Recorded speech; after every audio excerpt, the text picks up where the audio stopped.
What's going on, everybody? Welcome in the Vikings Now by Chat Sports. My name is Patrick Siepman, and coming up on today's show, I'm going to be telling you guys what Adam Schefter had to say on a potential J.J. McCarthy trade, and then I'll give you guys my thoughts on the whole thing. But before we dive into it, first off, it's Lions week. I couldn't be more excited. I'm probably not going to be able to sleep for the next couple of nights just waiting for that Sunday night football showdown. And we actually got good news.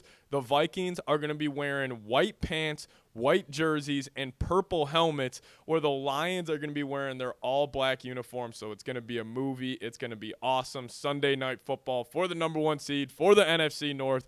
It's truly going to be one of the most highly anticipated regular season games in Vikings franchise history. But before we tell you what Adam Schefter had to say around J.J. McCarthy and a potential trade this offseason, if you guys could, hit that subscribe button. I put my goal by the end of the season to reach 50,000 subscribers, and we are at about 48.5 right now. So if you guys could help me out, I know it's a lofty goal, picking up 1,500 more subscribers before kickoff this Sunday, but if we could ever do that, you guys would really make my day. So if you guys could, hit that subscribe button. Don't miss a thing around your favorite football team. So let's dive into what Schefter had to say around a J.J. McCarthy trade. So he says he definitely thinks teams will pursue J.J. McCarthy in a trade this offseason, and then he said teams view J.J.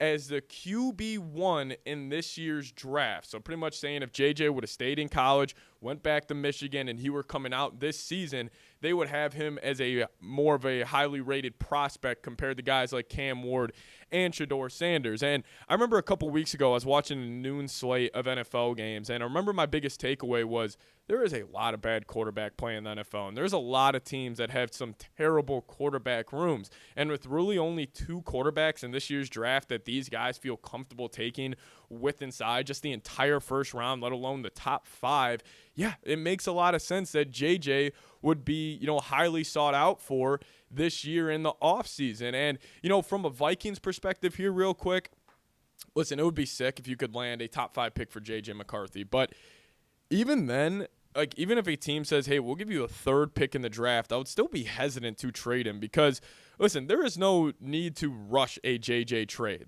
I don't think the Vikings are in a situation right now where it's let's just say if Sam Darnold goes and even wins a Super Bowl this season and the Vikings give him a 4-year, $200 million contract, and it's a ridiculous number, I still, even in that situation, still feel like the Vikings don't need to rush this trade because you could always give him, the Aaron Rodgers, Jordan Love treatment where you sit him for 3 to 4 years and then still he would be your franchise quarterback. Because also, what is the most valuable asset in the NFL? It is a young quarterback on a rookie deal. So I don't think the Vikings need to be desperate by any means. And still, I think the Vikings have all the leverage in this situation. Even with Sam Darnold and that contract extension, the Vikings could still go to Darnold and be like, hey, we really like JJ. We are not willing to pay you this certain amount of per year salary. But also in terms of trading JJ McCarthy, the Vikings got all the leverage there as well. Because still, every report we have heard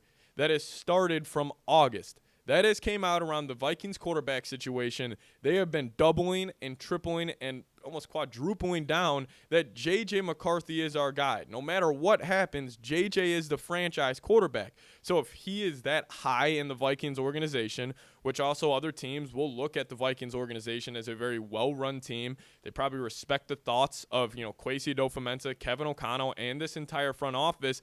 I don't think the Vikings are in any rush to trade J.J. McCarthy, even if it were to have to land you a top 5 pick. Yes, I would love for the Vikings get a top 5 pick, draft Travis Hunter, Mason Graham, one of these true blue chip prospects, but they're in no rush to do so because you could just keep him. He can develop. He can show off his skills in the preseason. Then it could even be a trade next year. There's really no reason to do this. And also, having a high-quality backup quarterback, and I hate even putting this out there in the world, but, let's just say the Vikings, they go on a deep playoff run this year. They bring Sam Darnold back, and let's just say Sam Darnold has to miss 2 months of next season. Or what if he is ruled out for the year with a catastrophic injury? Having J.J. McCarthy as a backup wouldn't be that bad. It wouldn't be the fall off to a guy like Nick Bowens, and the Vikings probably would still view themselves as a, true Super Bowl contender with J.J. McCarthy, even if Sam Darnold were to have to go down. And it kind of want to close out my thoughts on this, and then we'll also talk about Vikings actually got 6 Pro Bowlers, and just want to give you guys a couple thoughts on this Lions game. But I think no matter what, Sam Darnold will be under center for the Vikings next season. Even if he goes out there this weekend, throws 4 interceptions, and like he is by far the clearest reason on why the Vikings were to lose against the Lions. And even if, let's just say, you get the Tampa Bay Buccaneers or the Los Angeles Rams in the wild card and he has another 4 interception game, like I still think no matter what, he will be QB1 next season. Now, yes, if he has a bad couple of games, there is no doubt he will not get the contract that a lot of these people are throwing out there, where people are saying Darnold could possibly get $50 million. You know, if he has bad last 2 games, that won't be the case. But I still think no matter what, he will be QB1 for the Vikings. But, you know, on the JJ trade, I just really don't think there's any reason to force this. You have all the leverage. You know, all the cards are stacked in your favor right now. So don't kind of be overly aggressive in this. Kind of sit back, let it play out. And, yeah, teams will take their calls, see what they have to offer. But unless it's an offer that completely blows you away, I really don't think the Vikes should consider trading JJ this offseason. But let's show JJ some love. Type those 9s down below in the comments section. Type his jersey number because he's still going through his rehab process, and I'm sure, you know, he's not in love with the trade rumors right now. So let's show him some love here on the channel. Type those 9s down below.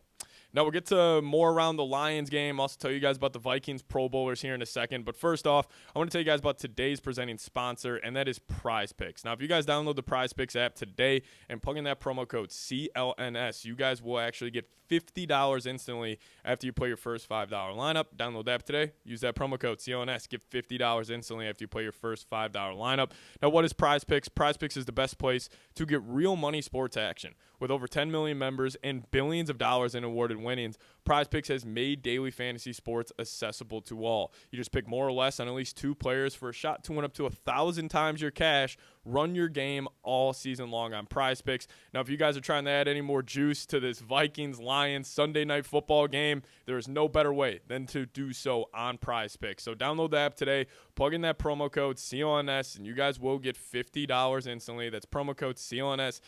At Prize Picks, get that $50 instantly after you create your first $5 lineup. Trust me, you guys won't regret it. It's the #1 daily fantasy sports app out there, so give them a look. That link for you guys is in the comments and description of today's show. But shout out to Prize Picks. Run your game. All right, so the Pro Bowlers got released this morning, and the Vikings have a total of 6, and they have 5 starters. And, you know, the most obvious starter on here is Justin Jefferson. He got the Pro Bowl nod this season, but then also 2 edge rushers, Jonathan Grenard, Andrew Van Ginkel. They're going to be starting at outside linebacker. And then also Byron Murphy Jr., a bit of a shocker for me here that he got the nod as a starter in the Pro Bowl. Listen, Murph has had an unbelievable season with the Minnesota Vikings. I mean, you know, clutch late fourth quarter interceptions. He's been really sticky in coverage throughout the season. I was a little shocked that they gave him the nod because I feel like when, you know, at least just from a bird's eye view, I feel like people don't really view Murphy as a true lockdown corner. But, you know, us here in Minnesota, we know how good he's been playing, so it's great to know that he is, you know, starting the Pro Bowl. And then also best long snapper in the league. Long snappers matter as well. Andrew DePaula got his, I think this is his 3rd Pro Bowl nod in a row, back-to-back All-Pros. He'll probably be an All-Pro again this season. So shout out to the long snapper, man. Andrew DePaula, one of the best in the league. That's what a flex that is, too. Like, if you guys are ever talking smack with your friends, you know, about the Vikings, or like, oh, yada, yada, yada, you know, talking noise about this team in Minnesota, just be like, hey, our long snapper, 2-time All-Pro, 3-time Pro Bowler, you know, I don't know, I think it's kind of funny. But also, Sam Darnold got the nod as a reserve. Jaden Daniels and Jared Goff will be the starters technically, and Sam Darnold does get the reserve spot, so shout out to him. But I already said it, this Vikings-Lions game, man. So Vikings, it originally came out that they were going to be wearing their purple helmets, white jerseys, and purple pants. And then this morning it came out that the Vikings are going all white except purple helmets. I love this. I mean, it is literally going to be like football heaven Sunday night, especially for a Vikings fan. Like, Lions are in their all blacks. They're going to try to intimidate you.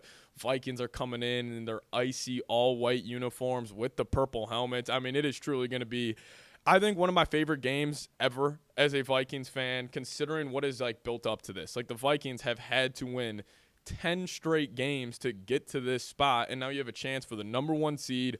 All eyes are going to be on Detroit this weekend, and it's truly like, I think this game, in my opinion, is bigger than a wild card round game. This is bigger than a divisional round game. I would probably, if I had to power rank this, obviously Super Bowl #1, conference championship game #2. But I think a game like this, last week of the regular season, where it's a difference between 2 home playoff games and 3 road games to get to the Super Bowl, like truly this is like all chips in the center of the table, all hands on deck, and it's going to be a movie this weekend. And also, we will be live about an hour and a half before kickoff this Sunday. It's going to be awesome. We're going to have a ton of fun stuff for our live show, so guys, make sure you tune in for that. And then also later on today on the channel, we're going to be going live at around 4 p.m. Central Time. So if you guys want to hop in the live chat, we're breaking down the Lions game a little bit more in depth, talk about some key injury news around the Minnesota Vikings, so tune in for that, man. But, you know, I've been thinking about this game a lot. I put up my score prediction on our preview a couple days ago, but if you guys missed it, I think the Vikings, I think they're going to roll this Sunday. I think it's going to be Vikings final score 34-20, and I honestly don't think it's going to be that close. I understand the Lions have a great offense. They're a very, very good football team, but I think that's all they are right now. I think they're a very, very good football team, and it's just injuries have piled up too much. So I got the Vikings winning 34-20. I think it's going to be an offensive masterclass by Kevin O'Connell, Jefferson, and Sam Darnold. And also this stat, everybody, I'll share it on our live show later. Justin Jefferson, in 4 career games in Detroit against the Lions, he is averaging 182.5 receiving yards per game. Freaking ridiculous out of 18. So I'm expecting him to have his kind of first iconic performance in his NFL career, because he's been great, but he hasn't really had that statement game on a big-time stage, and there's nothing bigger than Sunday Night Football with all the chips on the line, and I just can't wait for this one. But hey, if you guys made it to the end of today's show, just give me a skull down below in the comment section. Make it look like US Bank Stadium on game day. And guys, I'm going to be honest, I'm not going to be able to sleep until Sunday night. I cannot wait for this football game. I'm sure you guys are in the same boat I am, but make sure you guys give me a skull down below if you watch this entire thing. And we'll see you guys later as a part of our live show here. See you guys next time. Skol Vikes.